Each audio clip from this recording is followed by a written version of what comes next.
1400 سال پہلے ایک پیغمبر محمد ابن عبداللہ صلی اللہ علیہ وسلم، نہ کسی یونیورسٹی سے فارغ ہیں آپ، نہ آپ کا کوئی ٹیچر ہے، کیسی پیاری تعلیمات سکھا رہے ہیں۔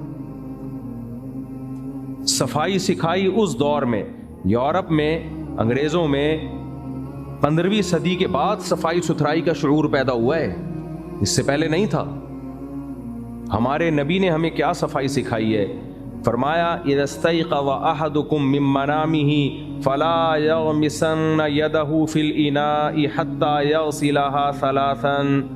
یہ عربوں کو سکھایا جا رہا ہے جو بدو ہیں بالکل، کہ تم میں سے جب کوئی سو کے اٹھے تو ہرگز اپنا ہاتھ پانی میں مت ڈالے جب تک کہ اسے 3 دفعہ دھو نہ لے۔ نلکوں کا رواج نہیں تھا نا، پانی استعمال کرنے کے لیے بالٹی میں، ٹب میں، برتن میں ہاتھ ڈالنا پڑتا تھا۔ آپ نے فرمایا ہرگز نہیں، حالانکہ ہاتھ پہ کوئی گندگی نہیں لگی ہے، ہاتھ صاف ستھرے ہیں۔ فرمایا نا فإنه لا يدري أين باتت يده، اسے کیا پتا رات کو ہو سکتا ہے کوئی گندگی لگ گئی ہے اس کے ہاتھ پہ۔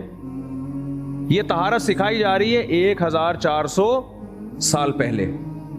ہم جس مذہب کو فالو کرنے والے ہیں وہ مذہب ہمیں حکم دے رہا ہے کہ صبح اٹھ کے، اب تو نلکے ہو گئے، وہ اب تکلف کی ضرورت نہیں ہے کیونکہ اب تو پانی بہہ کے نکل رہا ہے نا۔ وہ مذہب ہمیں حکم دے رہا ہے کہ آپ نے پانی میں صاف ہاتھ بھی نہیں ڈالنا، عین ممکن ہے وہ گندا ہو، تو آپ اس ہاتھ کو پہلے 3 دفعہ کسی اور طریقے سے برتن سے پانی لے کے دھوئیں اس کو، اس کے بعد ہاتھ پانی میں ڈالیں۔ یہ صفائی کس نے سکھائی ہے ہمیں؟ اسلام نے۔ ہمیں ضرورت نہیں ہے بھائی، ہمیں تو سکھانا ہے۔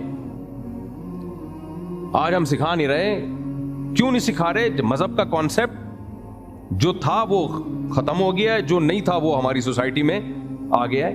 مذہبی لوگوں سے لوگ ڈر رہے ہوتے ہیں، چندہ نہ مانگ لے کہیں۔